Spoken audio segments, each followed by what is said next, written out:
Welcome everyone to this webinar. It's 10 Pacific, 1 Eastern sharp. I know the little headline there saying starting promptly at 10 a.m. Uh, but we will give folks about another minute. I see participants starting to trickle in. So bear with us here. We'll start in a minute as soon as I see the participant counts start to just level up a little bit.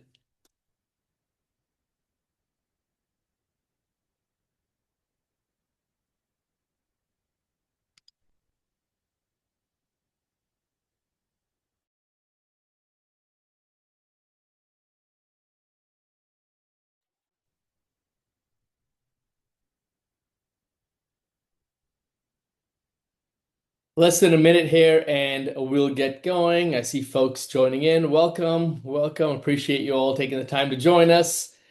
Super excited about the session we have today.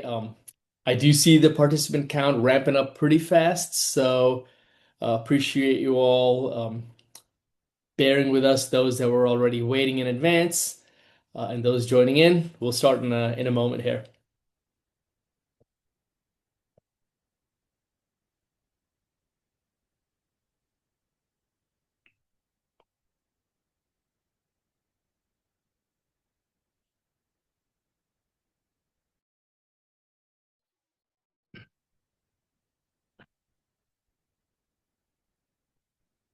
I realized I didn't have any hold music queued up, but consider yourself lucky. My taste in music can be jarring to many, so we'll start here in another 20 seconds or so. Again, appreciate you all joining. We're about to get going.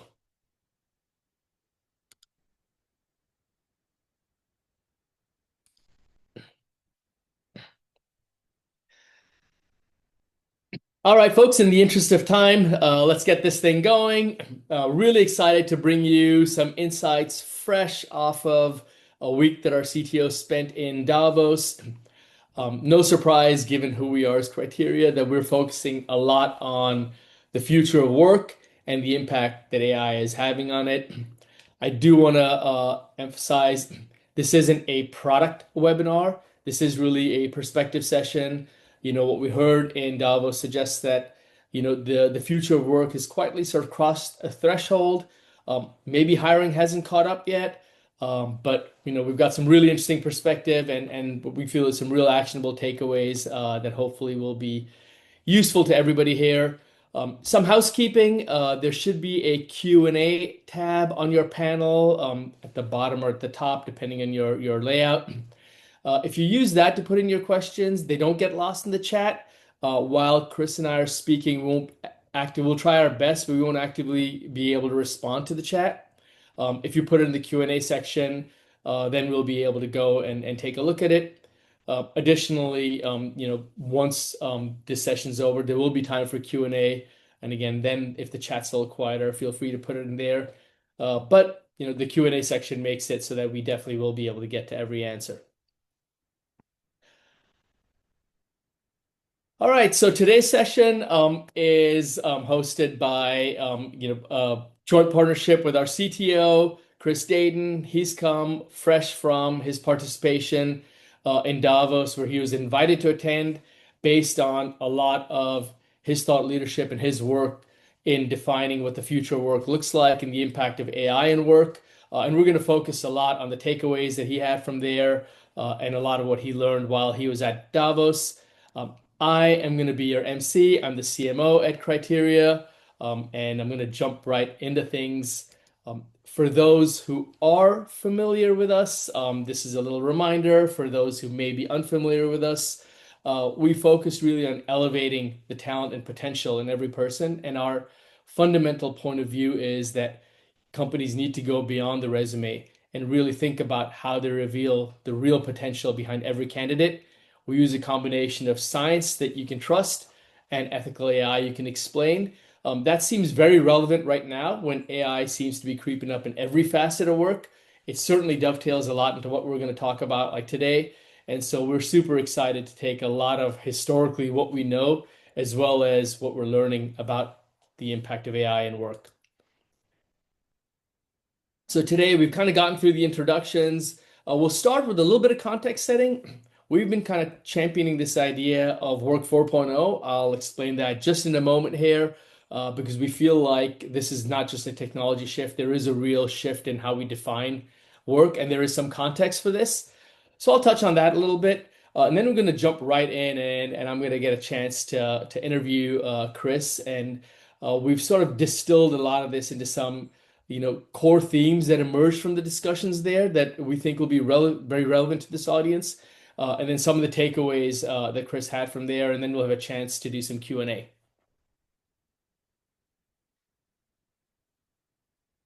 A moment to advance my screen here. That seems to have frozen. All right. So I think it is interesting to just zoom out a little bit and recognize that while what's happening today might feel like it's very new, certainly every vendor out there that has any AI-based solution is telling you that this is like something we've never experienced before. But actually, we've been through multiple work eras.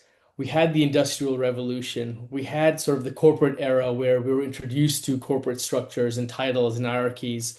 The digital revolution with the internet and how we engaged. Each one of those did have a very profound impact in how we thought of work, the type of labor, the type of skills, and just work itself. So while this may feel very different, it should also be a bit familiar. It's just these changes don't come very often. If you look back in the past century, uh, the pace at which the change happens maybe accelerates with every era. But there is some precedent for this, and we can draw upon that and see, what the impact of this will have. But certainly, what we're experiencing right now isn't just a technology shift. While AI may be very tech focused, it's impacting us in a far more profound way. And so it does feel relevant to say, hey, we are in a new era of work, what we're calling Work 4.0, and it's probably best summated in an AI augmented shift. This isn't just about, AI in itself, it's about the impact of AI in the workplace. And so when we think about organizational structures, measurement of output, you know, what are our approaches to hiring? How do we gauge talent? All of these are sort of being reimagined and rethunk. And so it's that context that dovetails really well actually into what we're facing right now, a lot of the discussions that were a big topic at Davos. And that's why we felt like fresh off of that event, this would be, a really compelling session. Uh, and here's the interesting thing is like we went from maybe viscerally understanding that there'd be an impact to really feeling that impact I felt in 2025. And the data brought that to the forefront. A massive surge in applicants. Would be very curious if folks do jump in on the chat to say if it does vary by industry. But one of the things that AI has let us do is really apply in mass in a very easy way, where a lot of the effort required to find a job, to apply to it, a lot of the manual barriers were completely shattered. You see, some LinkedIn data that shows 11,000 applications a minute, a massive surge in applicant volume. Compounded by that was also an issue with candidate authenticity. It's very easy now to doctor up a resume, to tailor your resume, to personalize it. Um, Everybody's probably always embellished their resume a little bit, but the extent to which you can embellish and the automation made it to a point where it started to break systems that allowed to gauge, like, is this really a qualified candidate or not? Which really did a disservice to truly qualified like candidates. And we started to see that skills do like shift, in as technology shifts and advances, the way we engage with it does shift. And so we see a massive impact in, the skills people want, the skills people need. It's not that the talent isn't out there. Our means to gauge them, to determine who's the right candidate, and even whether the person is the right one in like the candidate funnel is the right one, does impact our like business. And so the problem isn't that there's so many applicants. The problem is it's much harder to find the truth in these applicants. And that's been a very visceral impact. But that's not the only impact that AI is having. It's also having us think about what this means about organizational structures moving forward. And that's where I think Davos comes in. It's easy to dismiss it just as, a talking shop for world leaders. There's a lot of the Davos headlines, but then there's a lot of very grounded conversations that take place. And I think what makes Davos really valuable is that global alignment. there aren't too many opportunities where heads of state, CEOs, labor leaders, technologists all come together to discuss, a common topic. And in this case, there was something very, very sort of relevant that's very pervasive, the impact of AI on the global economy. And so that dialogue and those very practical discussions are what we're distilling and bringing to you. So I think Chris said he averaged around 3 hours of sleep for the week. And that is because there's just a lot that gets packed into the week at Davos. There's panels, there's networking events, there's conversations in hallways. We sort of picked Chris's brain and distilled the hundreds of conversations he had into six core themes and takeaways that we felt would be super relevant for this audience. And I'm going to get right into it and start picking Chris's brain here. Great. Well, thanks everyone for having me join. Jam, why don't we kick off? Yeah, Chris. So I'll start at the very beginning. You know, you attended Davos, this year. It's a very pivotal moment. A lot of folks left there feeling like this year was a little different from prior conversations about work and technology. Um, Maybe people always have felt that way, but it did feel like this year, because of just how pervasive and global the impact of AI is, could have been quite different. What do you think made it different this year?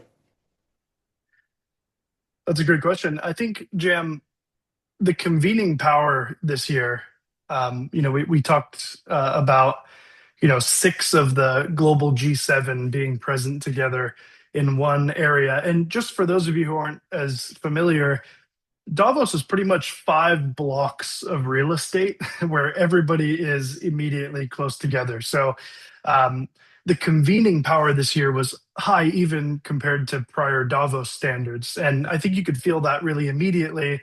That means generally that more can get done, more, cross uh, functional worldly conversations can occur. I mean, when that many senior leaders are in one place, those conversations you have tend to move very quickly from ideas to real ways on how it can be applied.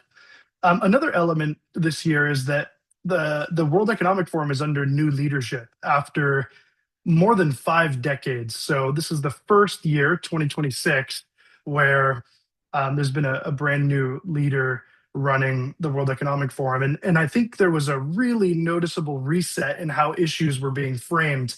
The World Economic Forum is famous for aspirational statements. And, I think this year it was way more tactile in how it felt as a focus on what is actually under strain right now. So in my conversations with, whether it's government CEOs or institutional leaders, my conversations weren't as much about what is going to happen in the future. I think we're in this mix right now with how AI is transforming the world as we know it. And those conversations were really about what is already happening inside organizations today. And all of my discussions really centered around work, skills, hiring, and trust, which I know we're going to talk a lot about today. So AI in particular was really no longer discussed as kind of an innovation or an experiment. It was really accepted amongst everyone that this is happening and we're in the thick of it. And it was discussed around like how AI is economic and national infrastructure. And I think as AI becomes infrastructure, workforce capability stops being a future HR topic and really becomes a present day risk for our organizations and our teams. So I'm going to double click there a little bit, Chris. As a marketer, we're always prone to a little bit of hyperbole. I feel like it's in our like DNA. And there's a lot of talk about the future of work. And people talking about, the future of work is already here. You've been saying the same thing as well. What did you hear at Davos that you felt really reinforced that idea? Look, what reinforced it for me was how little time leaders spent talking about kind of pilots and experimentation. I think there was an emphasis that AI is already embedded in workflows, in hiring, in productivity, and in decision making. And again, the question is no longer should we adopt AI? The questions we were talking about were how do we control it? How do we govern it? And how do we maintain trust as that scales within our organizations and around the world? And what became very clear is that work has already changed. I think we talk a lot about the future of work, and I think Davos framed for me that work has already changed. I think there's different degrees of change that we're all going through, but many of the systems that we are using today to evaluate people have not changed in alignment with how our workforce is already changing. So hiring today is still very much, in a lot of cases, anchored to resumes, static role descriptions, and credentials that were designed for really a slower, more predictable world. And I liked your slide, Jam, with Work 3.0. And I think that Work 3.0 is more predictable and a bit slower than the pace of change we're going to see in Work 4.0. So why does that matter? I think for talent leaders and our colleagues in HR, that creates a growing disconnect. And the wider that gap gets, the harder it is to confidently say we are hiring for how work is actually done today. So again, the takeaway here is the work has already changed and the hiring systems just haven't caught up completely yet. So we're looking forward to being part of that solution. I think what's really interesting here, Chris, is here in at least in the US, we tend to think that we're at the forefront of a lot of like tech. And when you see a common, a conversation happen across world leaders and across companies that are being represented across the world, that's when maybe you feel like, okay, this is a little bit more than maybe hype. Like this is being felt, this impact of AI and work is a global phenomenon. It's just not just isolated to some of the stronger economies, as it were. That's right. I think the takeaway here is completely accurate.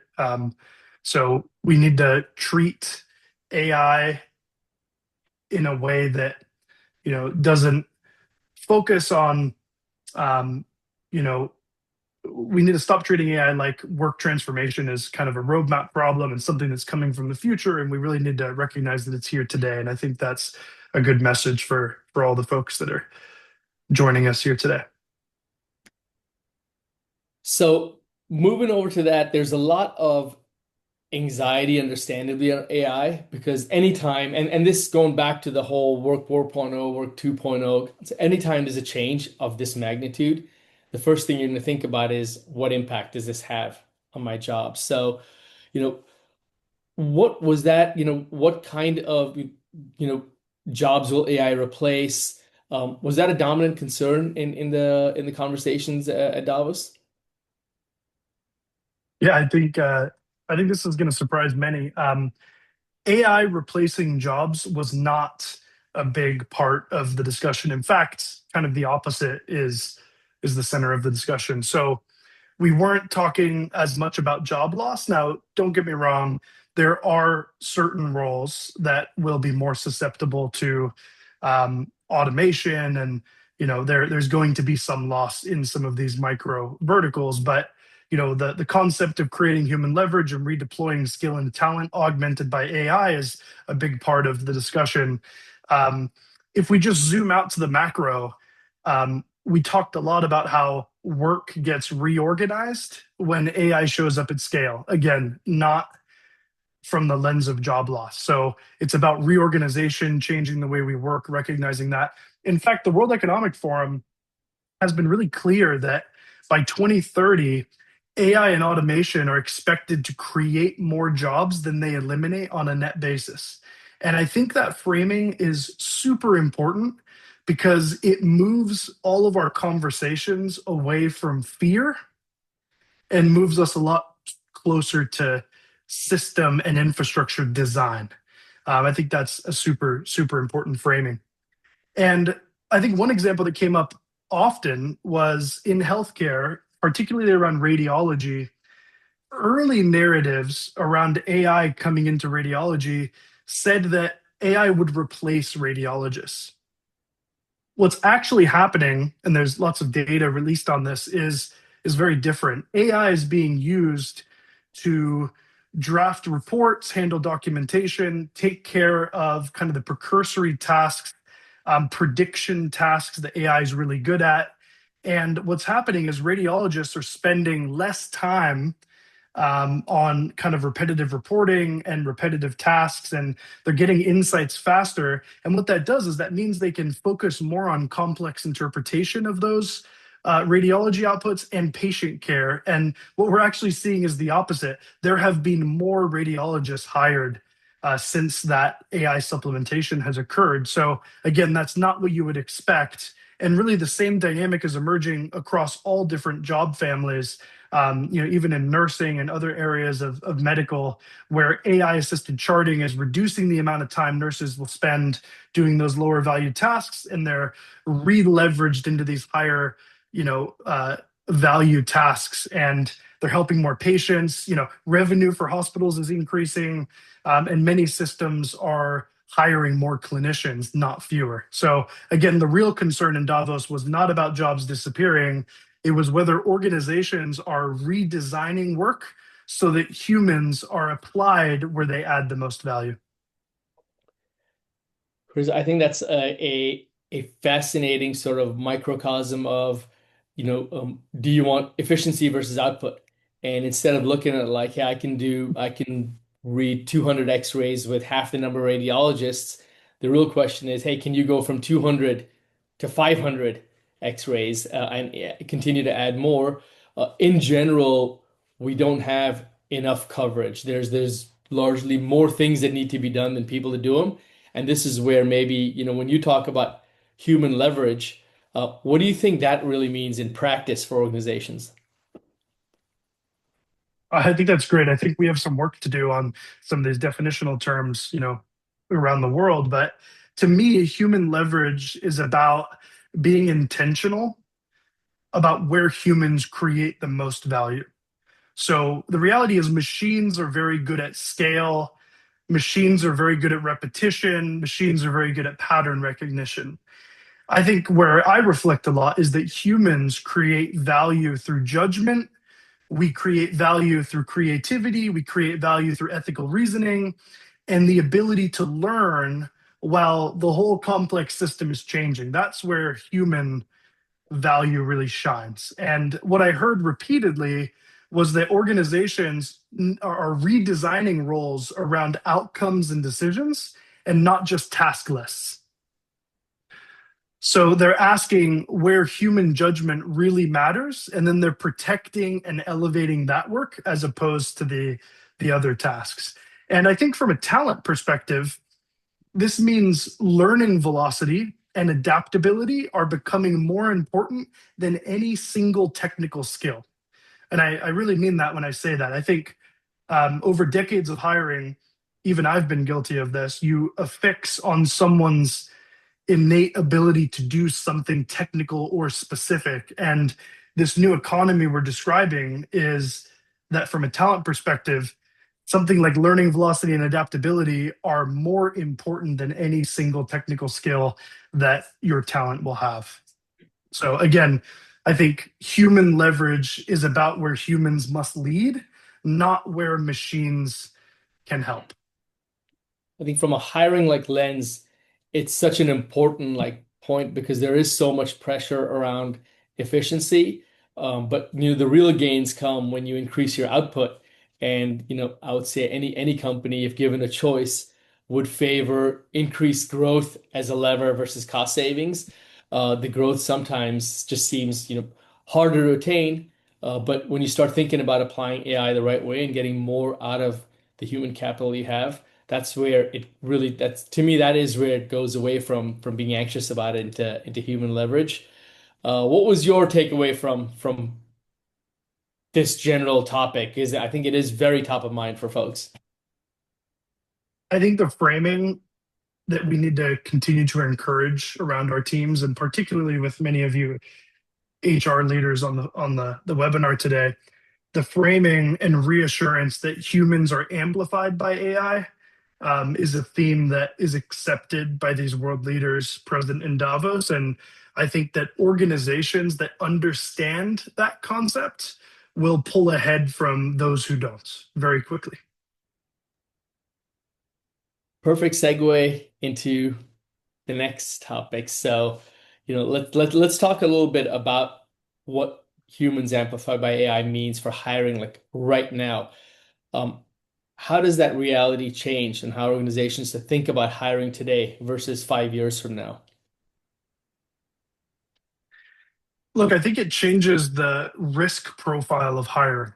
And what I mean by that is in AI enabled environments, the cost of a bad hire compounds so much faster than it used to. I mean, a bad hire was still expensive. We know that, right? There's lots of data that supports that. Anybody who's built a team or organization already feels that pain. A weak hire does not just struggle individually in this AI enabled environment. They slow teams in aggregate. They might degrade decisions and they'll introduce noise into systems that now operate at scale. So the amplification of a bad hire is going to compound just that much faster than it used to. And I think that's a real core philosophy of mine as I think about building teams in this AI future.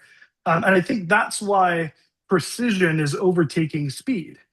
I think leaders are becoming less comfortable filling roles quickly if they do not trust the talent signals they're using. And an example would be scenarios where maybe resume first screening is under real pressure, especially as we talked at the top of this webinar, Jen. As AI generated applications are increasing, that noise is increasing with it. And for talent leaders, hiring is becoming less about throughput and more about signal quality. So I think we're still hiring like the future is 5 years away. I think we need to really think about that and resolve that together. And I think you touched at a point around the cost of a bad hire being more amplified. That probably has been true every time a major shift like this happened, right? When we went from the industrial to the corporate era, anytime this change is more resistance, and resistance means resistance can also be contagious in a bad way. And so when you start thinking about the cost, of an incorrect hire, I think even more relevant when we're going through the kind of a shift we are right now. Um, what do you think this shift implies for how companies should define and identify top talent going forward? I think top talent as a definition is being redefined in real time. I think what I think is top talent today is very different than what I thought top talent was even 6 months ago. Here are the trends that I'm seeing. I think pedigree and credentials still matter. Um, they definitely don't matter as much as they once did. They're no longer sufficient.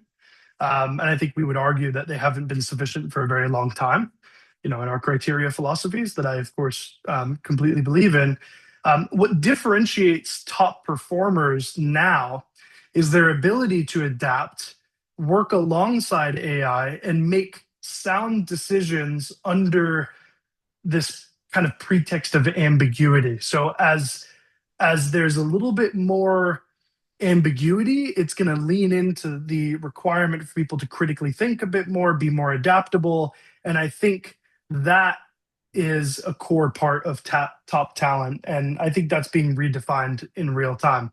I think these discussions at Davos are often kind of like 6 to 12 months in the future, like kind of the discussions we're having around things like quantum computing, regulation and AI, those things like being on the ground, these bites, may sound crazy to you right now or may sound, insurmountable in your organization, but these are kind of inclinations or they're inklings of where we're headed in 6 to 12 months. So organizations that continue to heavily rely on static signals, I predict, are selecting for the past, and those that invest in measuring real capability are going to be the ones who are positioning themselves for what comes next. So, top talent isn't who looks qualified; it's who can compound value as the system is changing.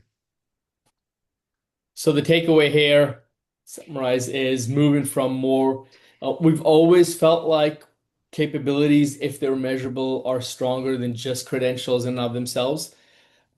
But one of the real changes here is, you know, AI has also simplified and made a lot of more complex things accessible. You talked about not relying and us having a bias towards relying on provable sort of quote unquote hard skills. But one of the fascinating things for me with AI, especially generative AI, is the increased usability. You see access to things like coding and natural language based ability to code. All of a sudden, the world of coders has gone from just programmers with computer science degrees to almost anybody, which means suddenly your credentials mean less. Uh, do you see, I mean, and I can only imagine a lot of these complex things get that much more simplified with AI. Um, is that sort of was that part of the narrative there around like needing to think more about capabilities because AI is also just making so many more complex things that much more accessible?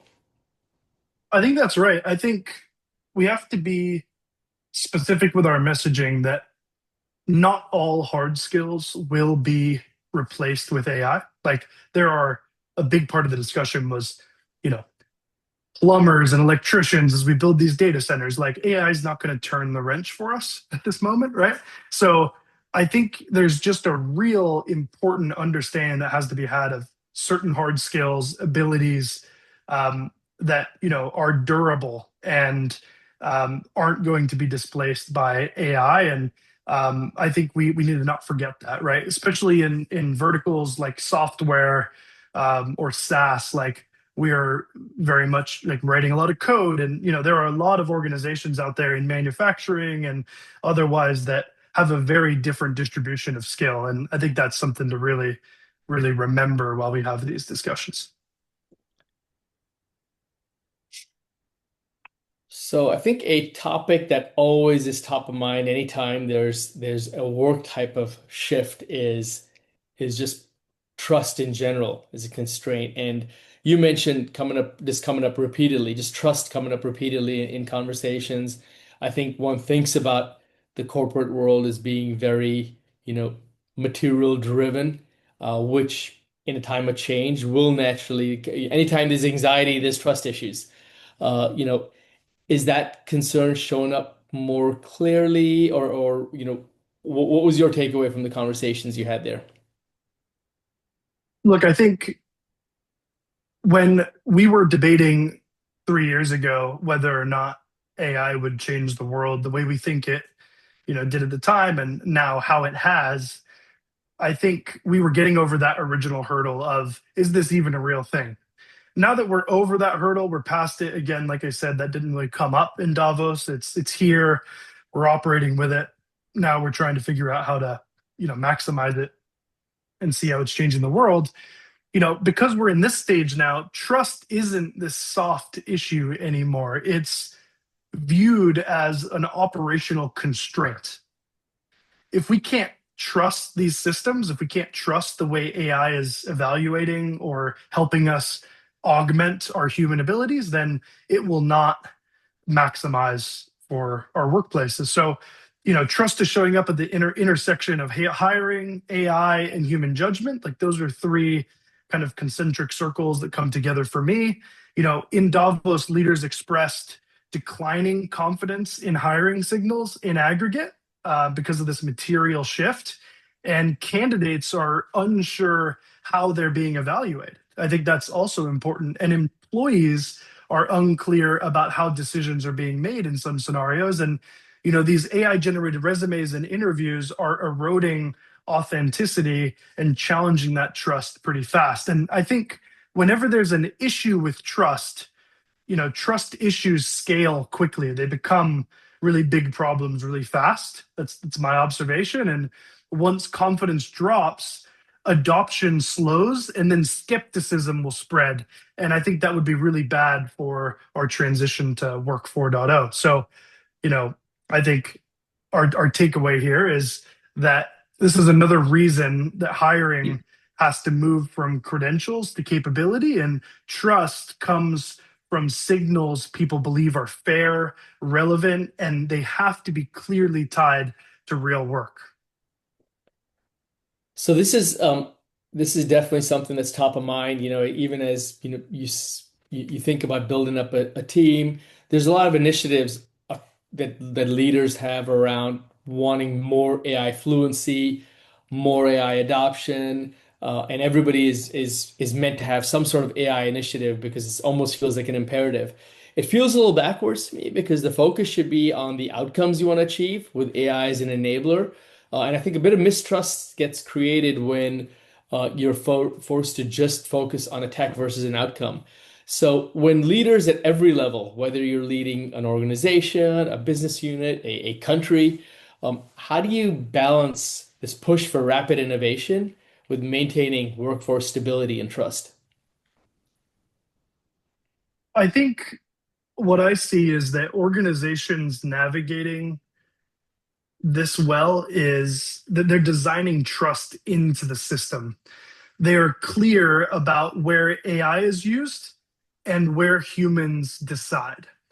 And they're transparent about decision logic, meaning how are their systems making decisions if they are powered by AI, even if they don't expose the technology itself. And I think that's an interesting distinction. I think there's a certain level of intellectual property being created around the world right now with these AI systems. And I think that being transparent about decision logic doesn't necessarily mean you have to expose the technology itself, but there are very meaningful and mindful ways that you can build trust in that system. Employees do not need to understand, the model. They need to understand the logic and where there is human accountability in that system. So as leaders balance rapid innovation with maintaining workforce stability and trust, don't assume that you need to teach your employees every single thing about the model that is operating under the hood in the technology, but definitely expect that they need to understand the logic and where the human accountability is in that process. So trust has to be designed into the system. And I think right now, sometimes we find ourselves in a lot of these AI solutions hoping for trust afterward, after it's been built or designed. And that is not a position we want to find ourselves in.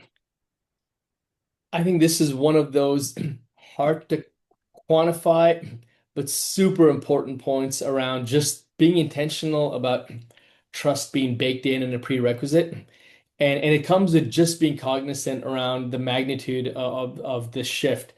And that's why just thinking through like, hey, this is not just a tech, but the whole framing for me at least of a work 3.0 to 4.0, it gives it the gravitas that's necessary to understand that this is not just people asking their teams to adopt a new way of working or a new tool. But this is inherently creating a certain amount of anxiety that requires a trust-based model. And the idea of human as decision makers, no matter what level of role you're at, there's always a decision has to be made that I don't think we want to completely hand over autonomy to. And so if we don't think of trust as a prerequisite, I think that's where things can start to go awry. So super important takeaway, I think. Uh, and I guess to that level, like, what do you think organizations are getting wrong right now as they try to modernize sort of work and hiring? That's a tough one. I think the biggest mistake is modernizing tools faster than decision making. Many organizations are automating assumptions that were already outdated. And I think that's where I would strategically flag, how we think about our evolution in this process. When those automated assumptions that were already outdated make it into a system, they get embedded into this powerful workflow and they become harder to see and they become harder to challenge. And I think ultimately what we have to remember is that technology does not correct judgment, it can amplify it. So if you're automating the wrong assumptions based on work 3.0, you're not rethinking and redesigning your roles for work 4.0. You're then gonna you run the risk of these big powerful AI tools coming in and you're then automating these outdated assumptions and that's going to put you farther behind if you don't pay attention to that, it'll amplify, the incorrect judgment in that scenario. So just remember that automation doesn't fix those bad assumptions; it'll actually scale them. And I think a lot of people forget that. So bringing it from, leaders very broadly to if you were advising head of HR today, what needs to change first in hiring and their overall view on talent? I think it's definitely a challenge, but the first shift is treating hiring and development as one continuous system. And you need to move away from static roles toward skills and capability. We talk about human leverage and we talk about human potential. And we need to rebuild those internal mobility pathways. I understand that'll take time, but as certain hard skills are a bit more commoditized as AI comes together with the workforce, that's going to increase the opportunity for internal mobility pathways in an organization and improving the quality of the signals used so that HR leaders and CHROs and their teams can then make decisions, people decisions with those quality signals is something we just have to continue to jump on and improve. And one of the things that I think is fascinating is there's a world of data now that can be measured that is relevant to somebody's likelihood to perform in a specific job role and measure that human potential. And it's a lot of unstructured data. And the great news is we now have technology that can harness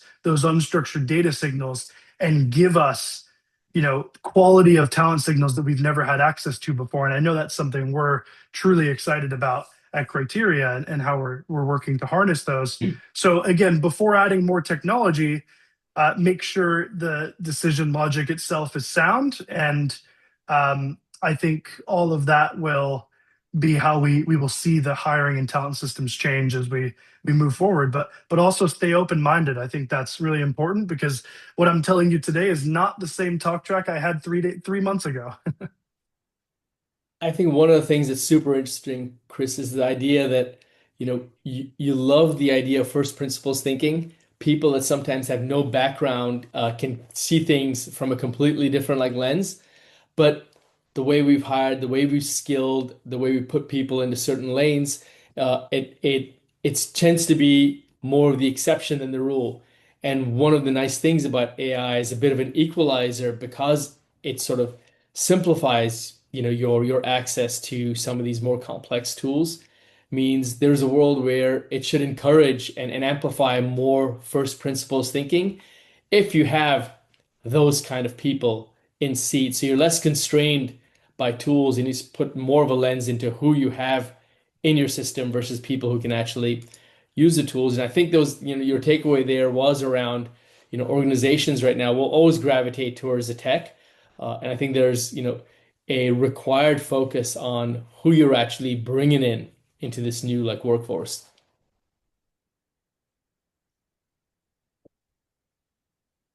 Yeah, I think we need to make sure we fix the decision system before layering on more technology. I think that's the takeaway there. All right, so as we look ahead, what should leaders keep front and center as work continues to evolve? You just mentioned that even in the last 3 months, your thinking has shifted. Now you've come fresh from a week of very consolidated thinking around this topic. What do you think is the biggest thing people should think about?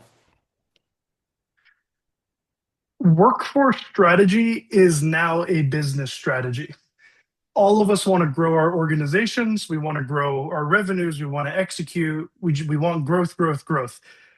I would say that a growth strategy cannot be a growth strategy without a workforce or talent strategy. Those two are now hand in hand. And again, that's because the future of work that we describe is already operating now.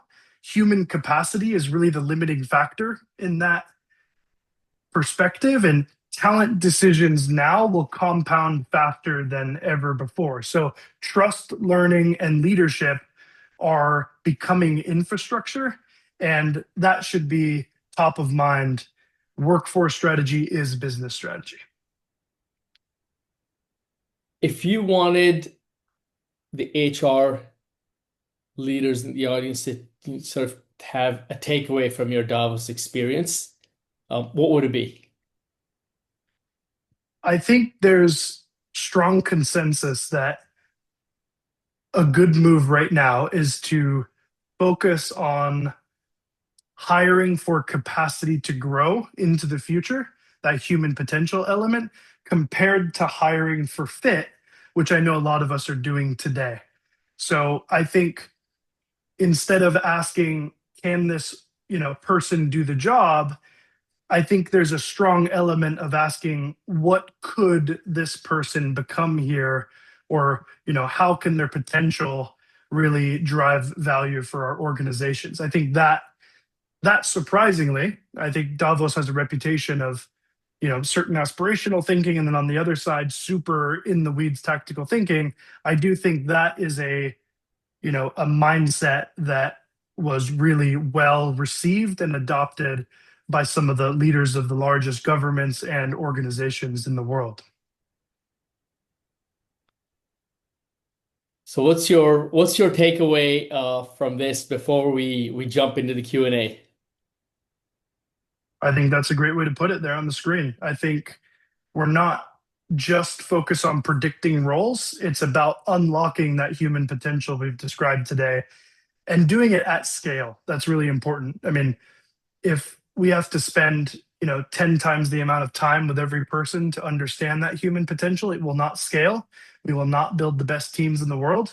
That's why technology and solutions that we're working really hard to do ethically and responsibly at Criteria are pivotal for this transformation of workforce. Awesome. Well, I'll try to sum it all up here, Chris. Let you have some final thoughts.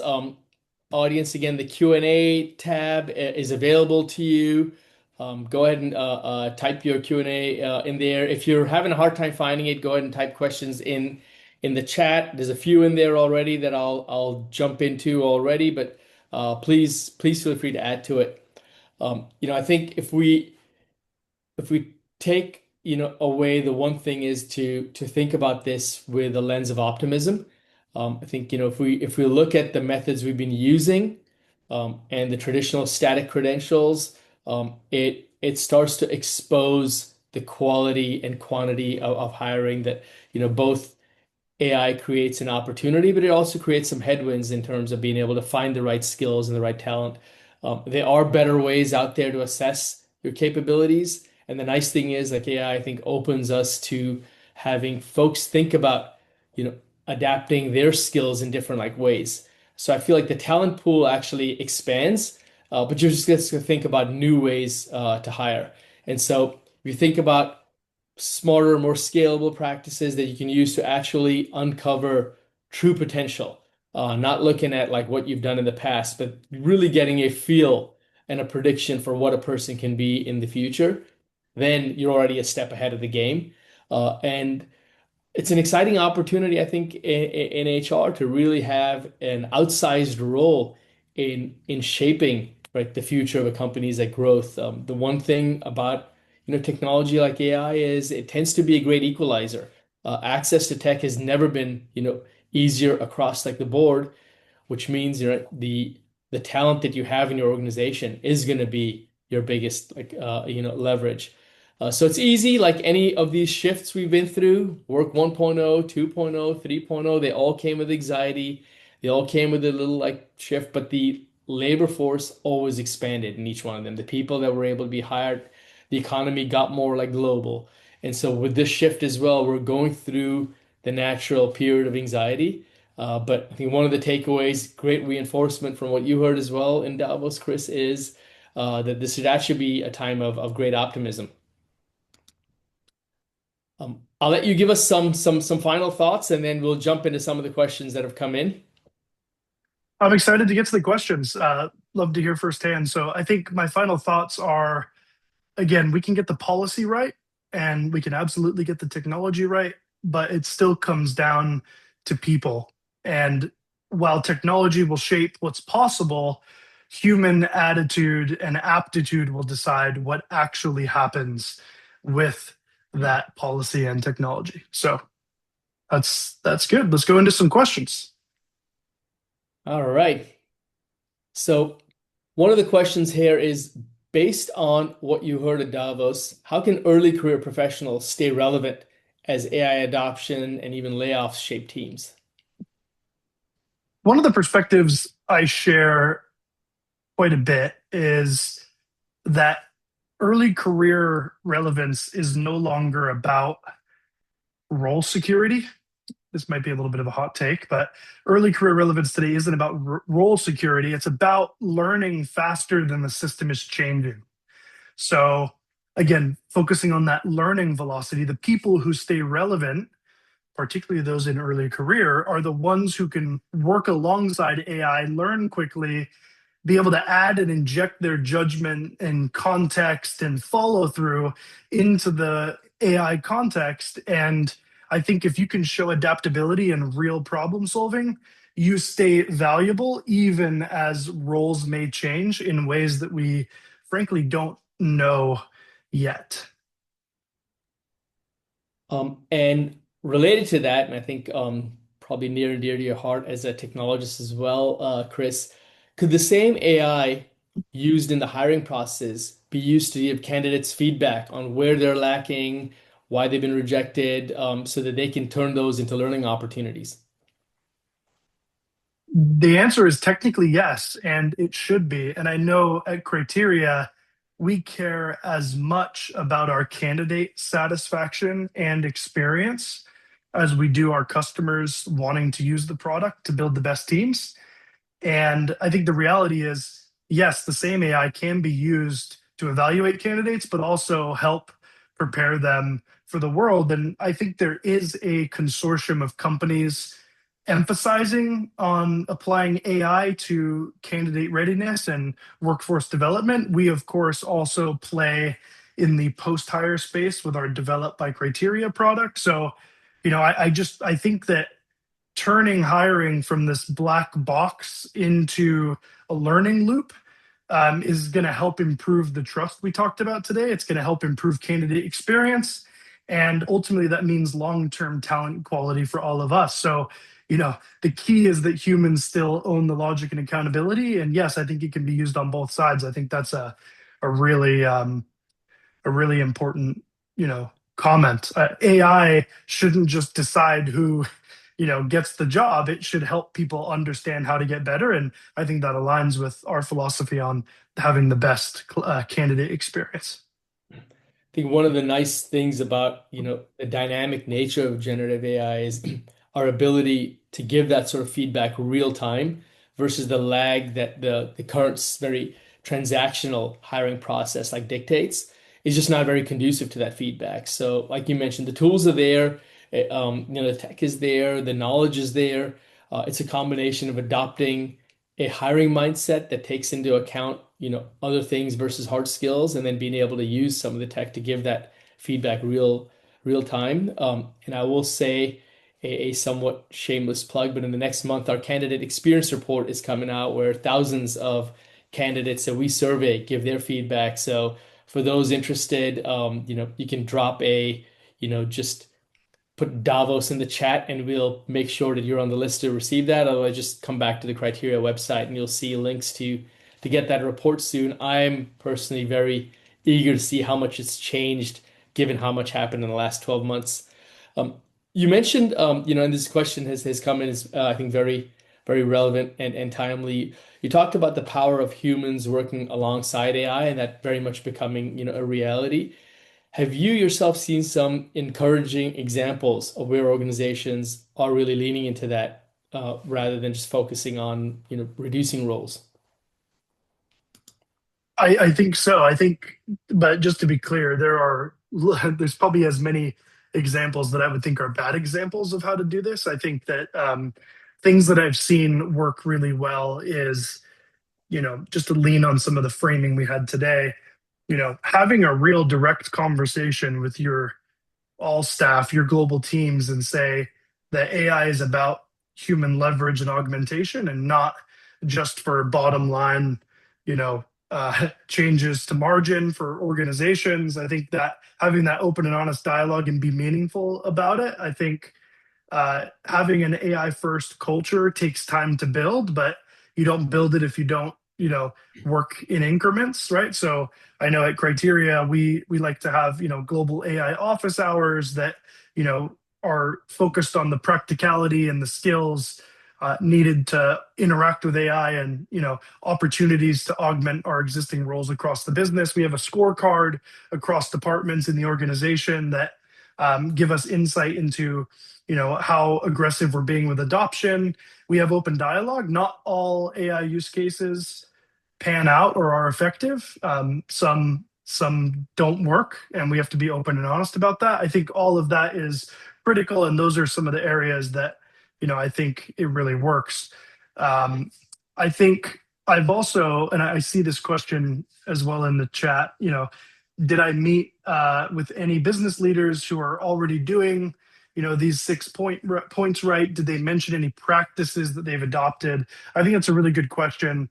I think bottom line is yes, I met a few leaders who I felt were good examples in all of those categories. And I think what stood out in those discussions of people who were doing it well, and these are some like mid-market companies, some kind of multinational enterprises I'm talking about right now. It was not flashy AI use. I think when I hear certain organizations like flash AI, it tends to mean that when you peel back the layers of the onion there, you start to cry a bit. And I think it stood out that it wasn't just the flashy AI use, it was really the discipline and how they design work and their talent decisions to be successful. That was a big takeaway for me. And leaders who are doing this well, I think some of the common practices that I remember were, they rely less on resumes and more on job relevant proof early in hiring. They redesign roles around outcome and judgment and not just the task lists. They treat learning as part of the job, not just like a separate program. I think back to our comment about static credentials. If you go through college and you learn once, that's a static credential. We need to really invest in infrastructure around continuous learning. And these leaders are also explicit about where AI is used and where humans decide. And I think that builds trust and makes them more successful. And then, of course, they pilot changes in those small ways. They measure outcomes, and they're willing to be honest about what will scale, what will work, and what didn't work. So I think the pattern amongst those leaders I noticed was like this pattern of intentionality. They're not just chasing the flashy tools, they're designing systems in real time that meet the needs of their organization. So I think those are behaviors we all need to adopt. Bad news always tends to travel faster than good news, and so I think the headlines get dominated by layoffs that sometimes are even incorrectly attributed to AI. I think it becomes a convenient trope, but the most AI forward companies, the AI native companies, all the LLM companies, they're growing like crazy. They're hiring like crazy, and so I think it is important to recognize that if handled well and if adopted correctly, this should be, a great amplifier. We obviously have a very strong point of view at Being Criteria on how to measure a human potential, capabilities, personality, some of the tried and true ways to always predict a successful hire. We really thank you for joining us today. If you want to keep hearing more from us, we've got, for those of you who might be in the Bay Area, San Francisco area at the end of Feb, we're doing an exec dinner focused on the future of work or with our partners at Greenhouse in UKG. There'll be more information. Contact us and we can pass that on if you're interested in it. We also have a webinar coming up on the death of the resume as we know it at the end of like Feb. So we'll be sharing details on that soon. And then we've got a few events we're going to be at in March. For those of you who are in the Atlanta area, we're at an event focused on, Chris and I are both going to be there. It's very relevant to this topic, HR in the age of AI. In Philadelphia, our partners Phenom are having their I Am Phenom conference. And for those who happen to be in Vegas, Unleash is a large HR conference. We're going to be there at all of them. And if you happen to be in any of those locations, we'd love to see you there. Really want to thank everyone for attending. Thank you, Chris. I know you're probably still jet lagged and catching up on sleep, but this has been super relevant. You're all going to get a recording of this webinar. If you're interested, we've got your comments in the chat, so we'll make sure you're top of the list for that candidate experience report. Again, want to thank everyone for their time today and for attending.